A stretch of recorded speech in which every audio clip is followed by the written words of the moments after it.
Mom. You have no idea what I put this woman through. If you had just given birth to me, that would have been more than enough. But the fact that she raised me and raised me well, we had a real oral tradition in our house. I knew the word griot when I was a little boy. A griot was a person in Africa who was charged with keeping the stories of the village. Everyone would tell a griot the stories and they would remember them all so that they could tell future generations. And when they got old, they'd tell them to someone else. And they say in Africa, when a griot dies, it's like a library was burnt down. And my mother used to tell me, before I ever thought about doing comedy, she said, you should be a griot. And she'd fill me with every story of black life. You know, she's educated in African-American studies, and she would let me understand the context that I was being raised in, that I'm being raised in a hostile environment that I have to tame. By the time I was 14 years old, I was in nightclubs, mastering an adult world. It was terrifying. The crack epidemic was going on, and my mother would hear gunshots outside and be scared to death. Maybe it's my son. But early in my career, if you remember, Mom, you used to sit in the club with me. She'd do a full day of work. You'd be back there falling asleep, just waiting for me to go on. She would watch my show every night. Do you know how long that car ride is home?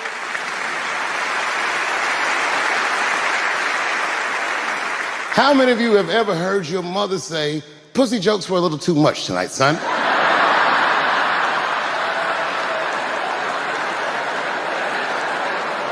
I was a soft kid. I was sensitive, I'd cry easy, and I would be scared to fist fight.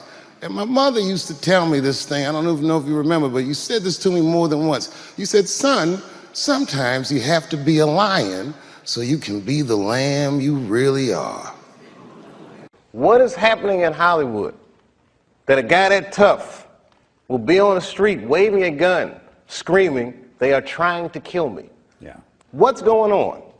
Why is Dave Chappelle going to Africa? Why does Mariah Carey make a $100 million deal and take her clothes off on TRL? A weak person cannot get to sit here and talk to you. Ain't no weak people talking to you. So what is happening in Hollywood? Nobody knows. The worst thing to call somebody is crazy, is dismissive. I don't understand this person, so they're crazy. That's bullshit. These people are not crazy, they're strong people. Maybe the environment is a little sick.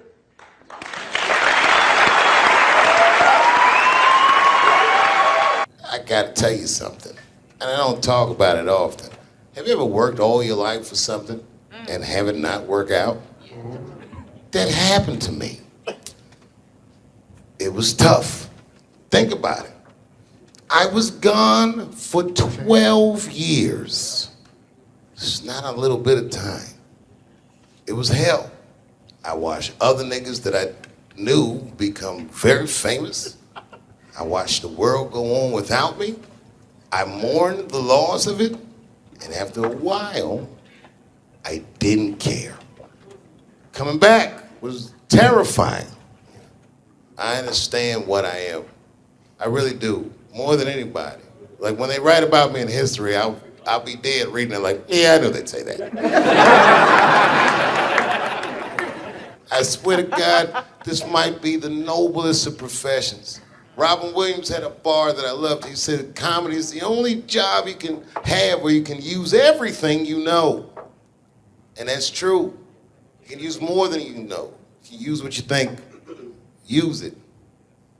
Don't be afraid. Don't let these bitch-ass niggas button your lip. I watched one of these nature shows one time, and they were talking about how a bushman finds water when it's scarce. And they do what's called a salt trap. I didn't know this. Apparently baboons love salt. Okay. So they put a lump of salt in a hole, and they wait for the baboon. The baboon comes, sticks his hand in the hole, grabs the salt makes his hand bigger, and he's trapped. He can't get his hand out. Now, if he's smart, all he does is let go of the salt. Baboon doesn't want to let go of the salt. Then the bushman just comes, takes the baboon, throws him in the cage, and gives him all the salt he wants. And then the baboon gets thirsty. The bushman lets him out of the cage. The first place the baboon runs to is water. Bushman follows him, and they both drink to their fill. And in that analogy, I felt like the baboon. but I was smart enough to let go. I think that America needs an honest discourse with itself. It's like the greatest country in the world by default. You know what I mean? But we could actually be the greatest country that ever existed if we were just honest about who we are and what we are and where we want to go, and if we learn how to have that discourse. Things like racism are institutionalized. It's systemic. You might not know any bigots. You feel like, well, I don't hate black people, so I'm not a racist. But you benefit from racism just by the merit of the color of your skin. There's opportunities that you have. You're privileged in ways that you may not even realize because you haven't been deprived in certain ways. We need to talk about these things in order for them to change. I do the show. I walk down the street, black people like it, white people, the generations, it doesn't matter, because it needs to be talked about. It's like the elephant in the living room that nobody says anything about. So when the Bigsby thing came out, there was a lady from Texas that called Comedy Central, I mean, damn near 100 times. She was furious with me. I wasn't mad at her for being mad at me. It's like, okay, that's good, you know. Not good that she's mad at me, but she's entitled to her opinion. And maybe she's right. I don't know. I just thought it was funny. That's what I did. I'm a comedian, man. That's how I look at the world, and that's what I'm spitting out. So I don't judge people or not like people for thinking. People that I love tell me I go too far sometimes. Maybe I went too far, but I did it. You know. And plus, the only way you know where the line is to cross it. And I think that what is life if nobody's crossing the line? You just want to try to be on the right side of history, and sometimes what's going on in the immediate present is not as important as the long term. The truth is permanent, and then everything else fall by the wayside. I want to say one thing today just made me think about. For all the things that I've done, I'm most renowned for what I didn't do. I've made decisions in my career that a lot of people have called insane. 2004, had a $50 million deal on the table, and in a crisis of conscience, flipped the table over and walked away. Went to South Africa. Everyone said I was running away from the money. That is not true. In fact, I still want that money.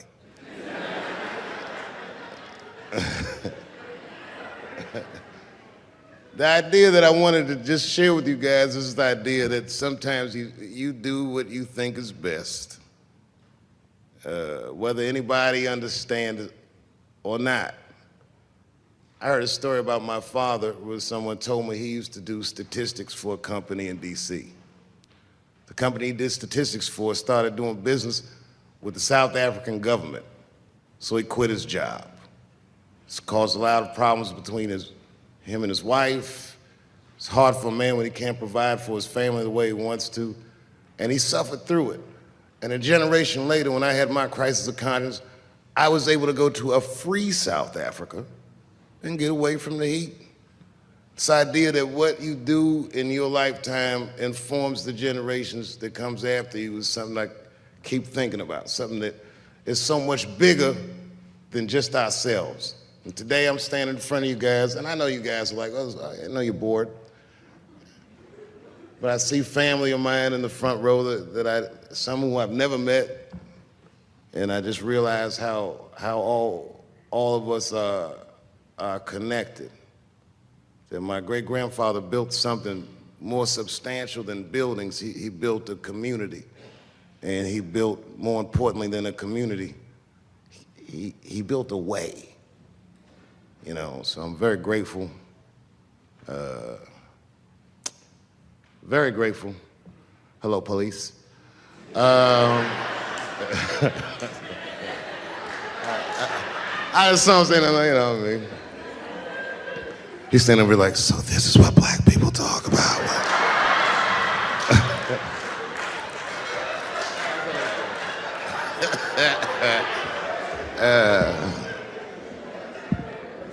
I just want you guys to remember, you know, that right now there's this thing where ethics aren't what they used to be. This idea that people are trying to replace the ideas of good and bad with better or worse, and that is incorrect. You gotta keep your ethics intact because good and bad is a compass that helps you find the way. And a person that only does what's better or worse is the easiest type of person to control. They are a mouse in a maze that just finds the cheese. But the one who knows about good and bad will realize that he's in a maze. So, that being said, I just hope that all of you guys transcend whatever you see as your obstacles, and that you live outstanding lives, and that you stay connected to your communities because you have so much power there, and that you grow your communities and you diversify your communities, and that you don't let anybody tell you you can't or to be afraid. It's okay to be afraid because you can't be brave or courageous without fear. The idea of being courageous is that even though you're scared, you just do the right thing anyway. So in 2004, I walked away from $50 million, and in November, I made a deal for $60 million. So,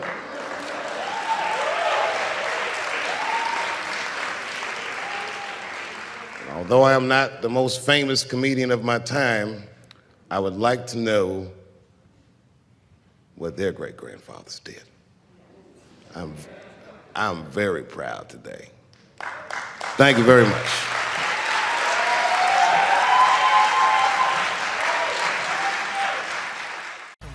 Dave Chappelle.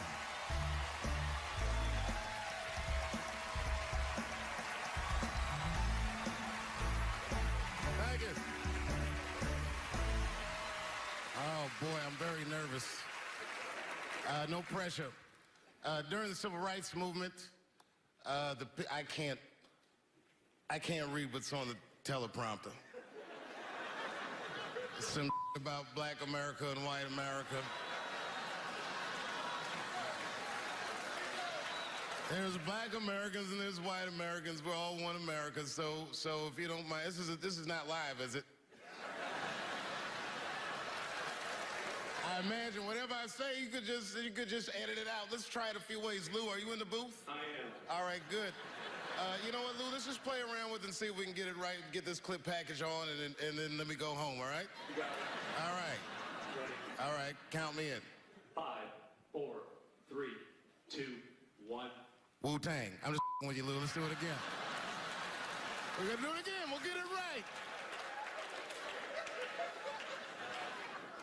Here we go, Dave. 5, 4, 3, 2. You know, when I was a comedian starting out in Washington, D.C., right here in this city, 1988, I'll never forget this. It was a comedy club owner that banned profanity from his comedy club. He said it offended his audience, and this was a cause of major concern for all the comedians in the circuit. And we all called a meeting, and we had the owners come, and it was the club owners, and it was the comedians. It was the classic labor dispute. The club owners laid out their case. There cannot be profanity in these clubs because that offends people. And there's a comedian who's still a good friend of mine to this day. He lives right here in Washington, D.C. He stood up and he said, he's black, I should tell you because it's important to the story. He says, I use profanity because I live a profane lifestyle. He says, I don't have an insect infestation in my house. I have roaches.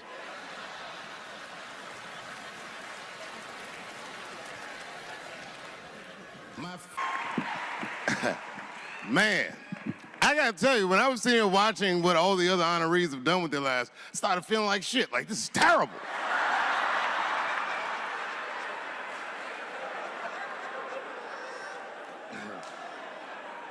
And then Bobo brought me up and started out good with that Ali picture, and then it just... But that coloring book that was in the picture, I know the Ali's are here, that coloring book, my mother has it. And Champ, he signed it. You know, the greatest, he signed Muhammad Ali. and his sparring partner was there that day. And his sparring partner signed it, said the next heavyweight champion of the world, Larry Holmes. And he was. And 2-year-old Dave Chappelle colored all in that shit and just ruined the book.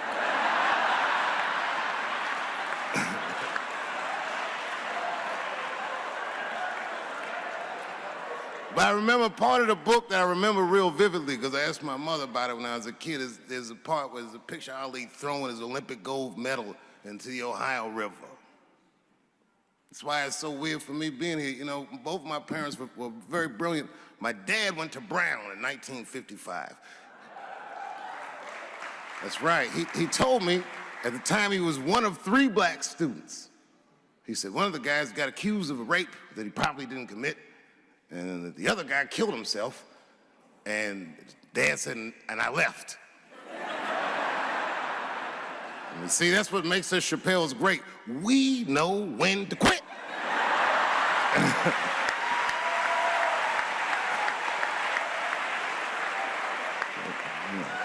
They all just live to fight another day.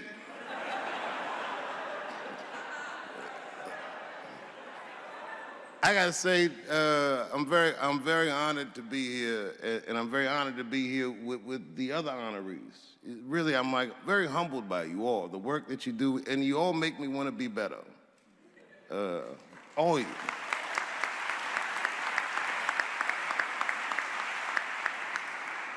And you know, I was gonna stop doing stand-up for a while because 4 comedy specials in a year is like, that's a lot, you know. But you know, shout out to my colleagues in comedy. I just want to say that in a way, this for me belongs to my mother primarily, who was an African American studies professor, and a lot of the content that I say, she raised me well. I'm not an uninformed person. But also, you know, my colleagues in comedy, like comedians have been getting beat up pretty bad recently, and we're somehow nowadays expected to speak with the precision of attorneys or politicians. We are not.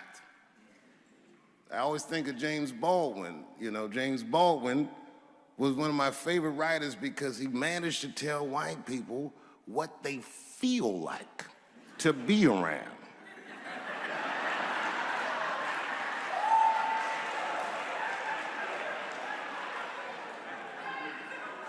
So I ain't gonna hang up my gloves yet. I think I got one more special in me. So to quote Baldwin, God gave Noah the rainbow sign. It's no more water, it's the fire next time. Thank you very much. Boy, this comes as a complete surprise.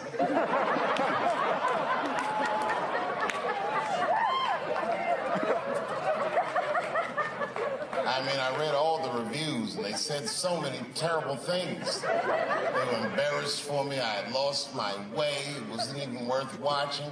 I hope all you critics learn from this. This is a teachable moment. Shut the fuck up forever.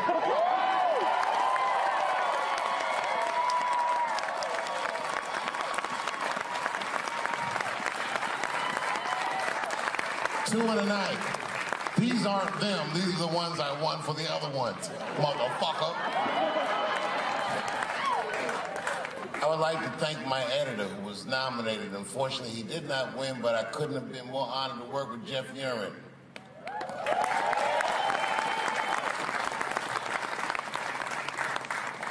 Stan Lathan has been directing television since 1968.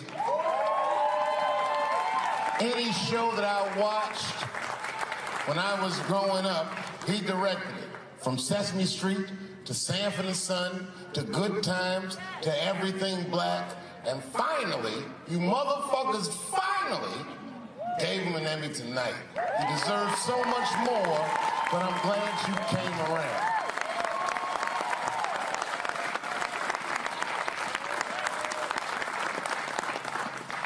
I'd like to shout out all the other nominees tonight. Tiffany Haddish and Patton Oswalt and Hannah Gatsby and Brother Mulaney. You guys are an inspiration to me, and I'm honored to be nominated with you. I'm sorry that you didn't win tonight, but who gives a fuck anyway? It's a special night because comedy gets to be itself. It's all we've ever wanted. I hope the war is over. We good? And as always, I love to thank my wife, Elaine.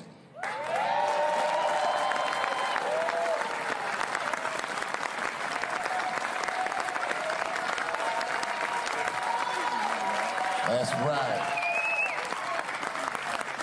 Elaine has been with me for the last 25 years and had to endure the pains of living with the greatest comedian ever. See you on Monday. Thank you very much. Good night. Thank you.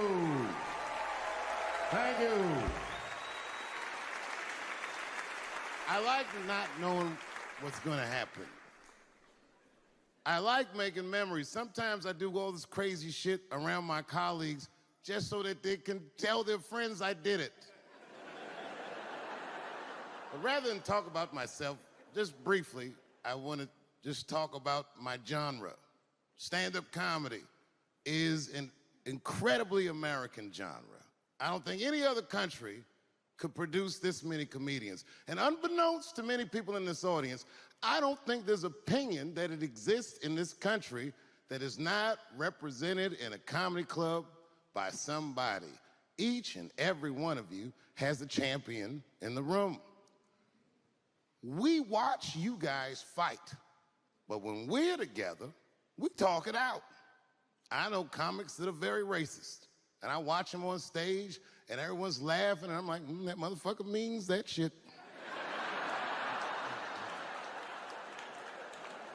Don't get mad at them, don't hate them. We go upstairs and have a beer, and sometimes I even appreciate the artistry that they paint their racist opinions with. Man, it's not that serious. The First Amendment is first for a reason. The Second Amendment is just in case the first one doesn't work out. We gotta let some air out of the ball, man. The country's getting a little tight. It doesn't feel like it's ever felt in my lifetime. So tonight, I am honored that my colleagues are here in comedy and in music.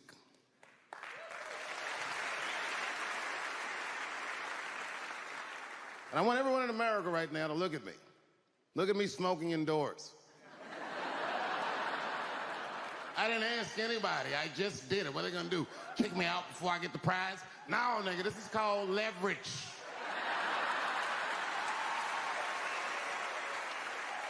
The thing that I liked best about tonight was that I saw so many people from different parts of my life, like friends that I grew up with here in DC, friends of mine from Ohio then and now, friends of mine from comedy clubs, all the fucking musicians that blew my mind. You guys have no idea how you inspired me. I want to give a special shout out to my OG, Tony Woods. Miles Davis has a quote. It's one of my favorite. Miles Davis said so much cool shit, but one of the things he said I always loved, he said, it took me years to learn how to play like myself. You know, he would watch other musicians, then he would try to play like Dizzy or Bird, or all the guys who were great. Tony Woods was my Dizzy and Bird if I was a Miles. I was trying to play like you. You were the first person I ever saw do it absolutely right. You were fearless, and you told the truth. There's something so true about this genre, when done correctly, that I will fight anybody that gets a true practitioner of this art form's way, because I know you're wrong. This is the truth, and you are obstructing it. I'm not talking about the content, I'm talking about the art form. Do you understand? Do we have an agreement? And what I really wanted to say tonight, and I'm glad I get the platform to do it, I'm gay. I am gay, and I can't wait to see what this does for my career, being gay like this. So many special shout outs. One of the main architects of the comeback of the century, my brother and my mentor, the mighty Stan Lathan. I never dreamed that I would be able to work with someone as great as you. These last 5 specials, straight fire. I wouldn't want to do another special with anybody else but you. So eat your motherfucking vegetables and live as long as you can, because we doing a few more of these bitches. Neil Brennan, your speech made me cry because it reminded me of all those hard days of work and all that money I never got for it. The other real special shout out I gotta make, because none of this would have been possible on any level without this person, is my mother. Mom. My mother. Mom. You have no idea what I put this woman through. If you had just given birth to me, that would have been more than enough. But the fact that she raised me and raised me well, we had a real oral tradition in our house. I knew the word griot when I was a little boy. A griot was a person in Africa who was charged with keeping the stories of the village. Everyone would tell a griot the stories, and they would remember them all so that they could tell future generations. And when they got old, they'd tell them to someone else. And they say in Africa, when a griot dies, it's like a library was burnt down.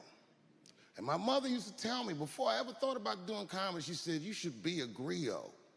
And she'd fill me with every story of black life. You know, she's educated in African-American studies, and she would let me understand the context that I was being raised in, that I'm being raised in a hostile environment that I have to tame. By the time I was 14 years old, I was in nightclubs, mastering an adult world. It was terrifying. The crack epidemic was going on, and my mother would hear gunshots outside and be scared to death. Maybe it's my son. But early in my career, if you remember, Mom, you used to sit in the club with me. She'd do a full day of work. You'd be back there falling asleep, just waiting for me to go on. She would watch my show every night. Do you know how long that car ride is home?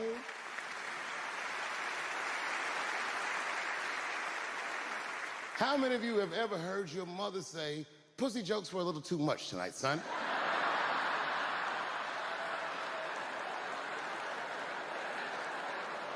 I was a soft kid.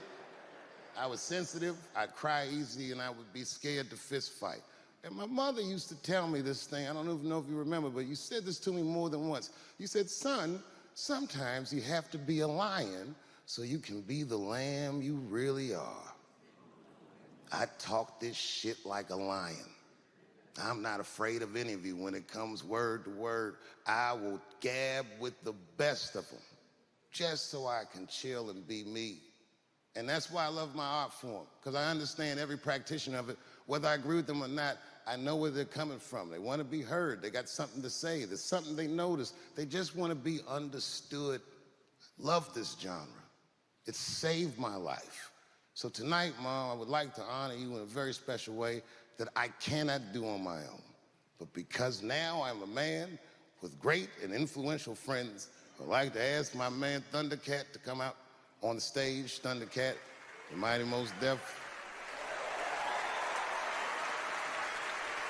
Washington, D.C., thank you very much for giving me a home and a place to start.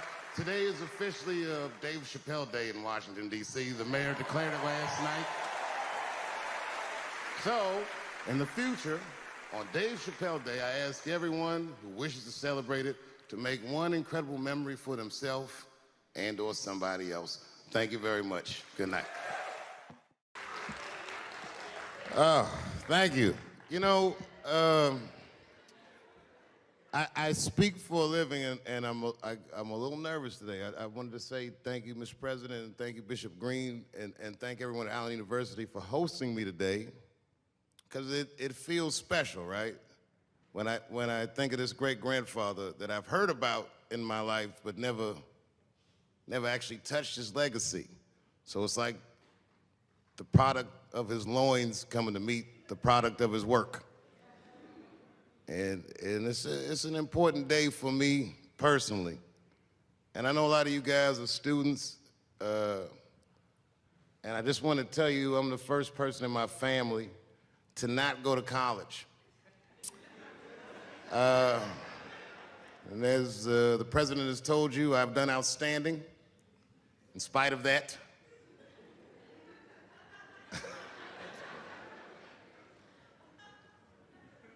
But one thing I did want to say, and one thing today just made me think about, for all the things that I've done, I'm most renowned for what I didn't do.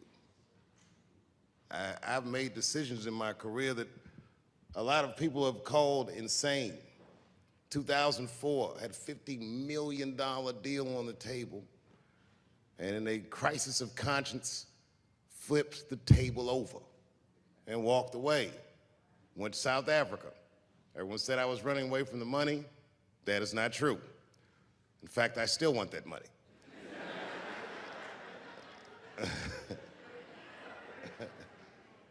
The idea that I wanted to just share with you guys is the idea that sometimes you do what you think is best, whether anybody understands it or not. I heard a story about my father where someone told me he used to do statistics for a company in D.C. The company he did statistics for started doing business with the South African government, so he quit his job. It's caused a lot of problems between him and his wife. It's hard for a man when he can't provide for his family the way he wants to, and he suffered through it. And a generation later, when I had my crisis of conscience, I was able to go to a free South Africa and get away from the heat. This idea that what you do in your lifetime informs the generations that comes after you is something I keep thinking about, something that is so much bigger than just ourselves. And today I'm standing in front of you guys, and I know you guys are like, oh, I know you're bored. But I see family of mine in the front row some who I've never met, and I just realize how all of us are connected. That my great-grandfather built something more substantial than buildings. He built a community, and he built, more importantly than a community, he built a way. You know, so I'm very grateful. Very grateful. Hello, police. I just saw him saying, you know what I mean? He's standing over like, so this is what black people talk about.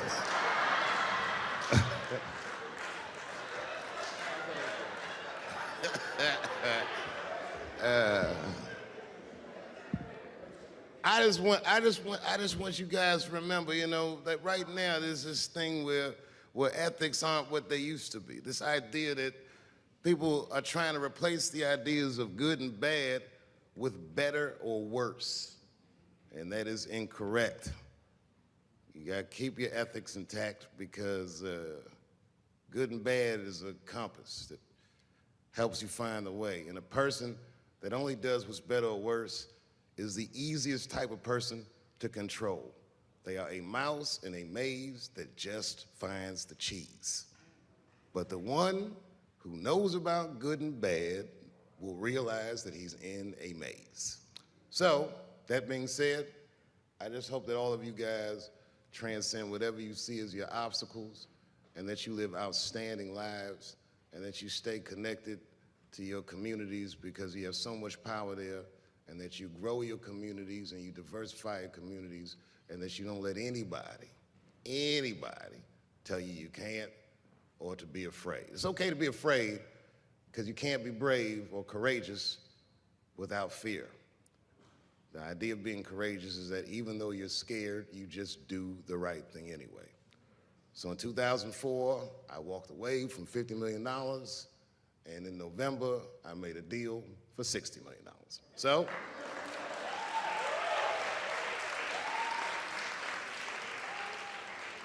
although I am not the most famous comedian of my time, I would like to know what their great-grandfathers did. I'm very proud today. Thank you very much.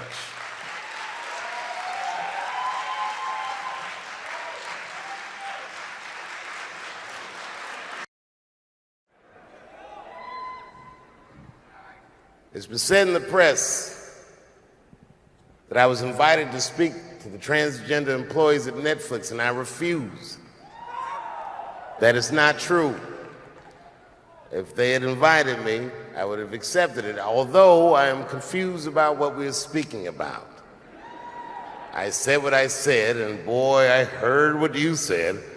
My God, how could I not?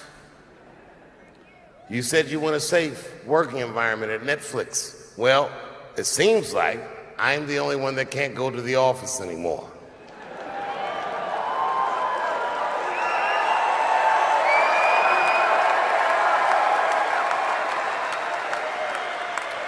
I want everyone in this audience to know that even though the media frames this, that it's me versus that community, that is not what it is.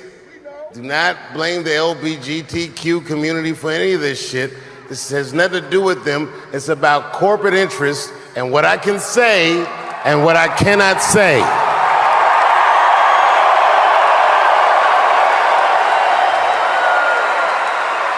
For the record, and I need you to know this, everyone I know from that community has been nothing but loving and supporting. So I don't know what all this nonsense is about. In summer 2020, when the whole world shut down, I was outside doing shows. My neighbor had a cornfield, and he let me throw shows there, and people came from all over the country. Some people came from around the world to see those shows. The best comedians on earth came to my home and broke bread with me, and we lived our lives. We found a way to keep moving forward. I made a whole documentary about it. The first night of those shows was a piece that some of you might have seen. It was called 846, and it dealt with the death, the murder of George Floyd.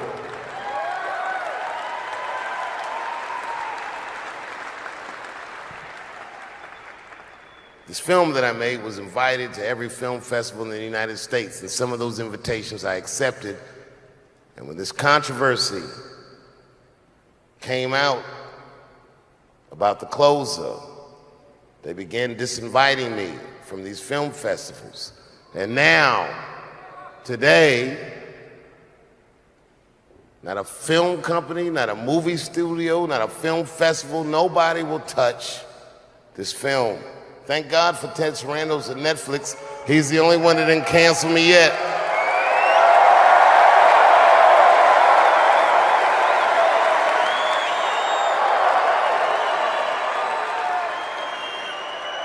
To the transgender community, I am more than willing to give you an audience, but you will not summon me. I am not bending to anybody's demands.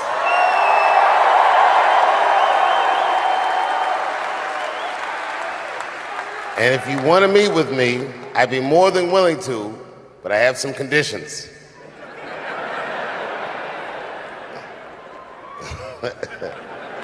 First of all, you cannot come if you have not watched my special from beginning to end.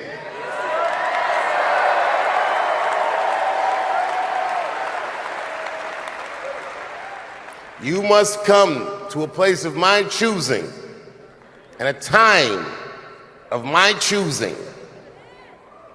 And thirdly, you must admit that Hannah Gadsby is not funny.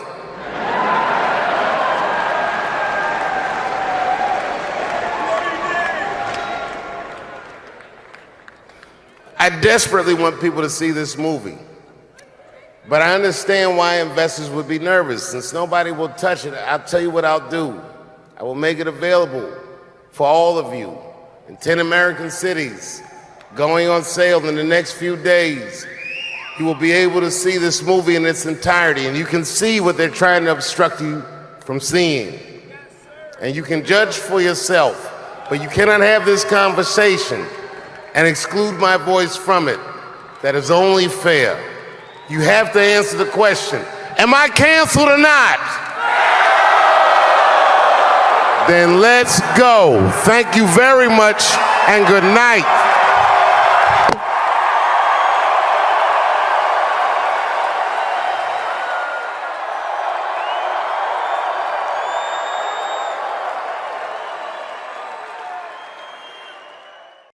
Celebrity hunting season.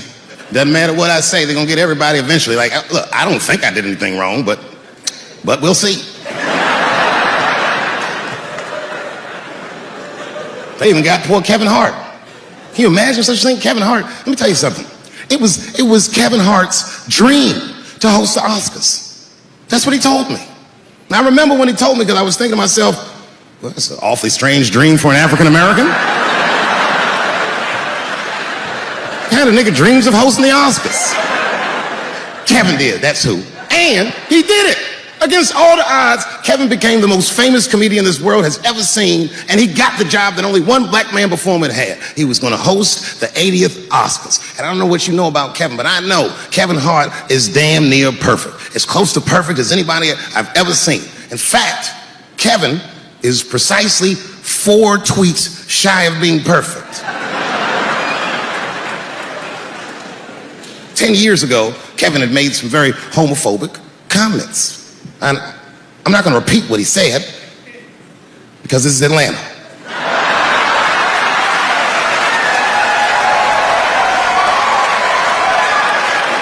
You know what I mean. I'm sure there's a lot of gay men here tonight with their wives.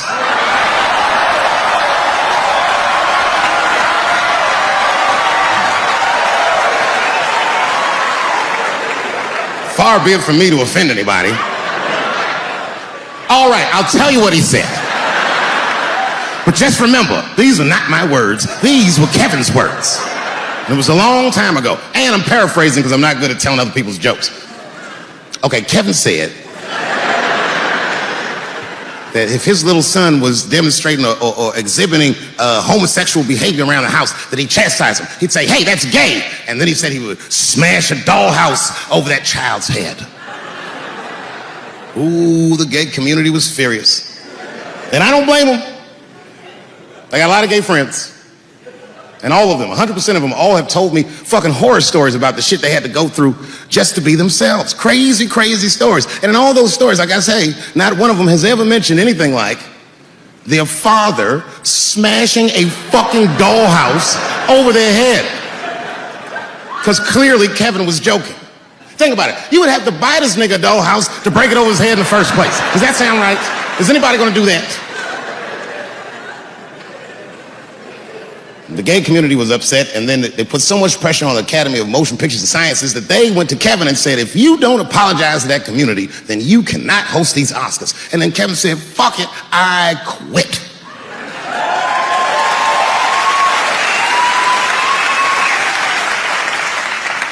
And then he went on every talk show in America and apologized for 6 weeks.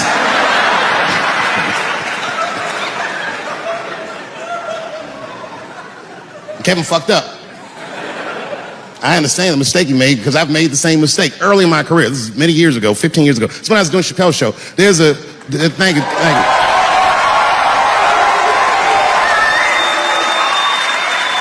On network television, they have a department that's called Standards and Practices. This is the department that tells you what you can and cannot say on television. And if you're doing your job well, you should never hear from them. But if you're making Chappelle's show, you'll hear from these motherfuckers all the time.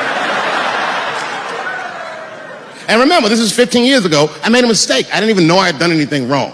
I had written a sketch that had the word faggot in it.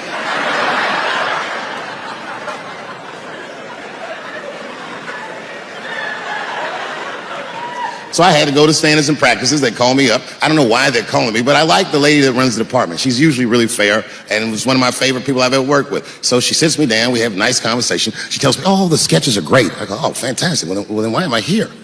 She said, because, David, there's no way that you can ever say the word faggot on our network.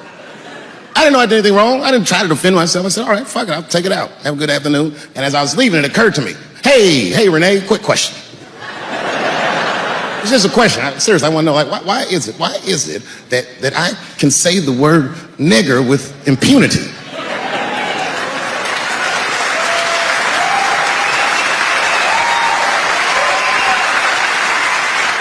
But I can't say the word faggot. And she said, because, David, you are not gay. I said, well, Renee, I'm not a nigger either.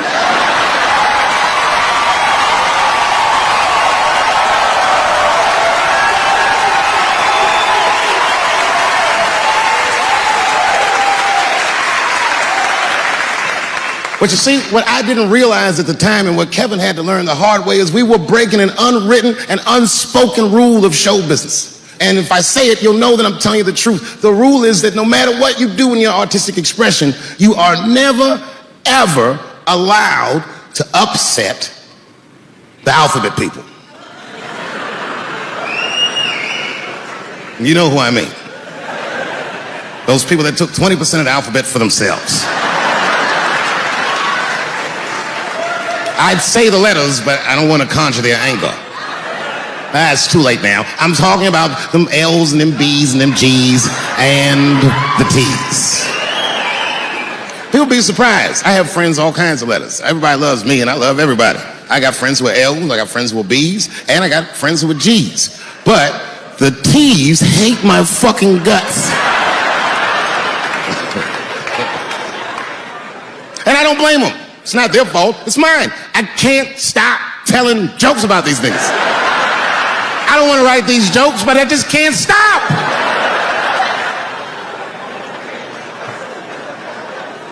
You know, you hear all those letters together all the time, LBGT, LBGT, and you think it's just one big movement. It's not. All those letters are their own movement. They just travel in the same car together. And my guess is,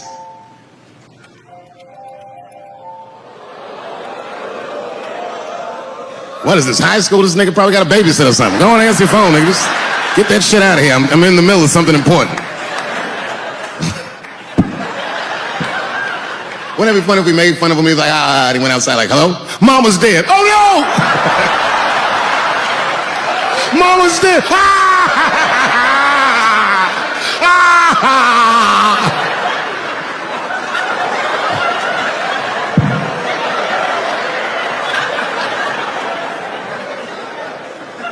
That's a weird timed phone call, wasn't it? It's like his phone is gay.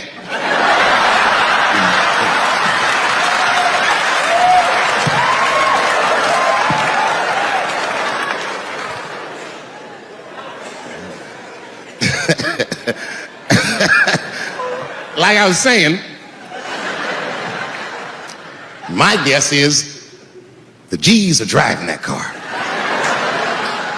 That makes sense to me, because there's white men in the G's. And these people are trying to get around discrimination and oppression. And you know how white dudes are. We know these roads. In fact, we built these roads.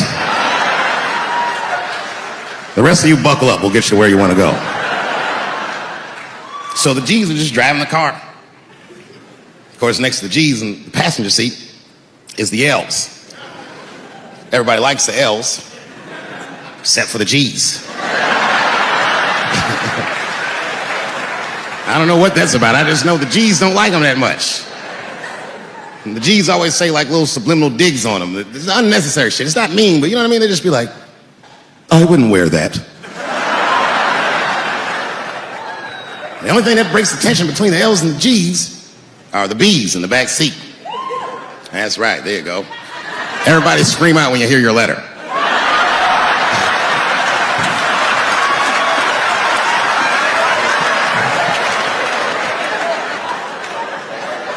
If it's one thing that the L's and the G's agree on, is that the B's are fucking gross. They seem greedy to the L's and the G's, you know what I mean? They're just sitting in the backseat like, yeah, man, I'll fuck anybody in this car. What's going on, man?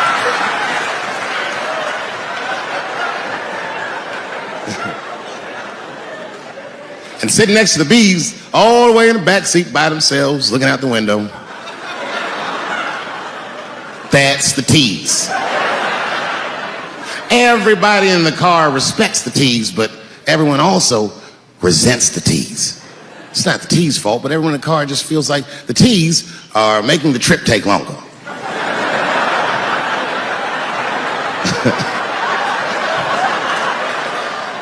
Anything the T's say gets on everybody's nerves. And then the T's don't even say anything bad. They just be in the back talking to himself. I'm hot. Shut up. Shut the fuck up, okay? Just roll the window down, you bitch. I don't know what you... What? Just said I was hot. Can you pull over at the next exit? I need to use the restroom. There is not a restroom for you for 4 states, nigga. Will you just shut the fuck up so we can get where we're going?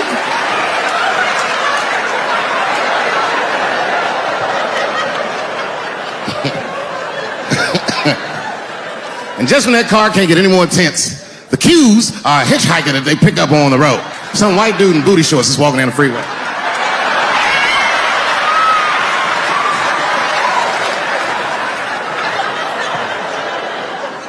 Jesus see him.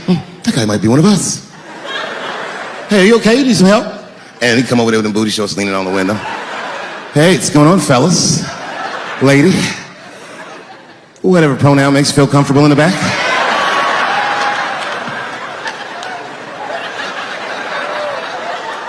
Yeah, I don't really know where I'm going. I don't know if I'm gay or I'm straight or whatever. All I know for sure is that I really want to get in this car.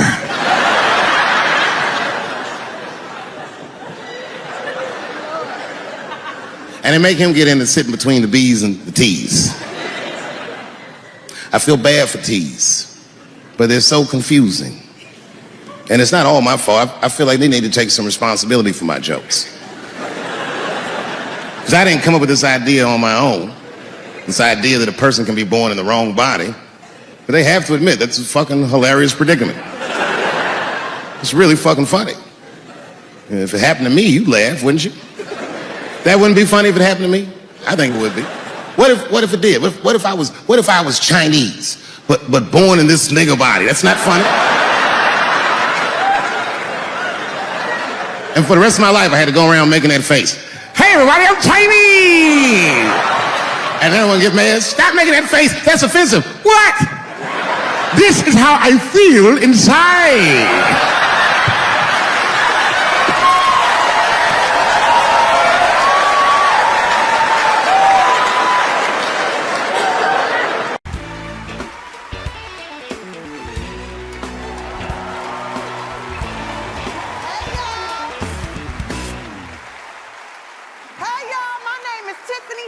This is where you guys should applaud and go crazy. I'll wait.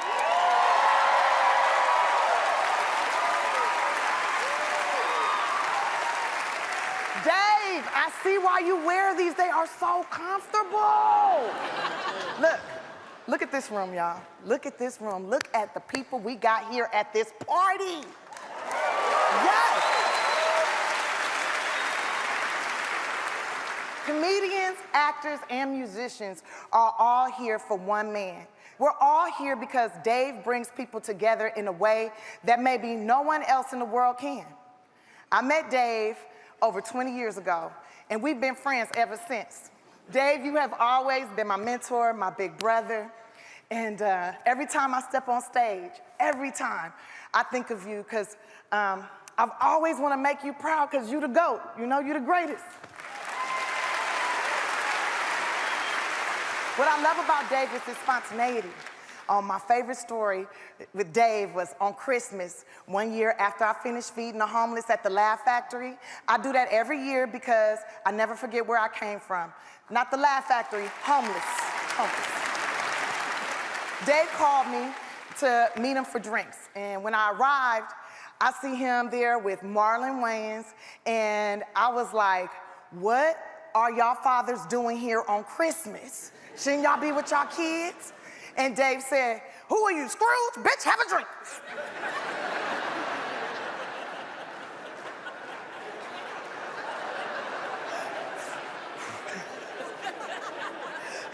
So we laughed and joked till about 1 a.m. And Dave was like, y'all wanna go bowling? And we were like, ain't no bowling alley open on Christmas this late. Like, what you talking about? And he started laughing. He said, do you realize I'm Dave Chappelle? He made a phone call, and then we jumped in his SUV, And then we started going up this hill, and then we pulled up to these huge gates. I mean, huge. I was like, are we finna be bowling at Jurassic Park? We get out the car, go to the door, and guess who opened the door? Guess who opened it? I said gas, bitch, gas. Eddie Murphy opened the door. We was at Eddie Murphy house. We was at Eddie Murphy house. And I was like,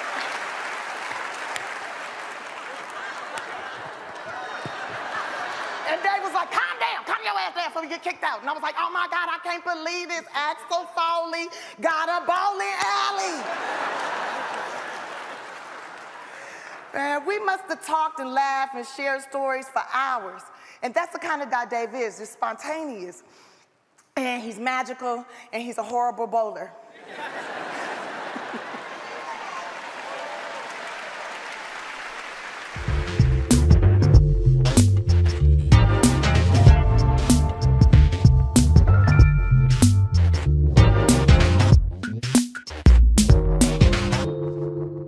You know how I know I'm getting old? This is embarrassing, but I was in my hotel room. I'm not gonna lie, I was jerking off, like. And I was like really sweating it out. And this is when I knew I was old. I just gave up in the middle, like nothing even happened.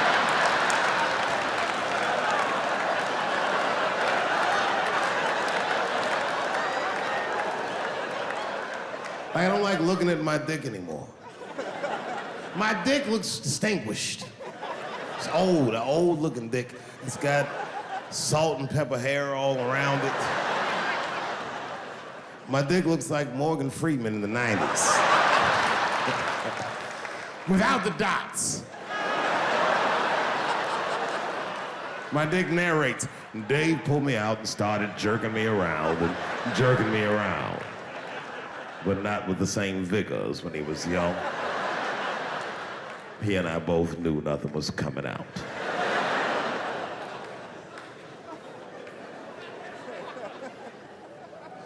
I see my age in my children. I came home from the road, this is not long ago. I've been gone for, if you can picture, I was gone for weeks and weeks.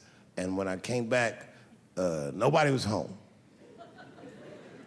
Now, one person in my family thought that maybe I'd like to see them when I got back. Like, they knew when I was coming back, but they just weren't home. And that shit was a wake-up call. You know, like when my kids were little and the tour bus would pull up to the house, these motherfuckers would spill out. Dad is home, hooray! And they'd hug me and kiss me, and then as the years went on, they'd get less interested. Hey, everybody, look, it's Mr. Promises back from the road.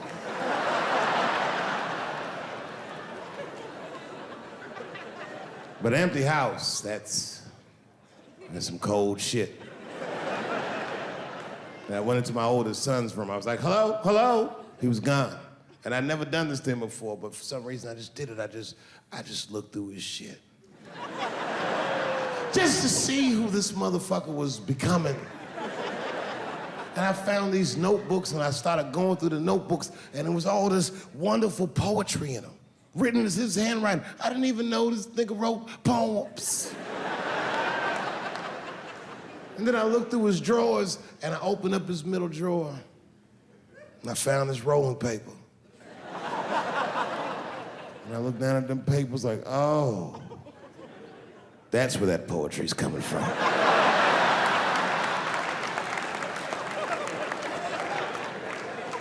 And that shit broke my heart. I mean, I smoked weed, but I mourned my son's innocence. And I cried a little bit. And I took his papers upstairs to my room. Rolled some weed that I'd hid from the family. And I got really high. And then I got paranoid, so I put his papers back how I found them. So he wouldn't know what I was up to. This nigga won't even know that happened until he sees the special.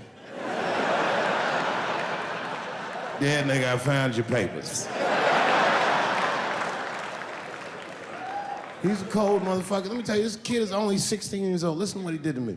This motherfucker calls me up in the middle of the night. It was 1 o'clock in the morning. He goes, Dad, don't be mad. I knew something was terribly wrong. I said, what's going on? He said, listen, I'm fine. And don't forget, you told me to do this. I'm at a party, and my designated driver had too much to drink. And me and my friends need you to come pick us up. I said, Jesus Christ, it's 1 o'clock in the morning, nigga. I am shit-faced.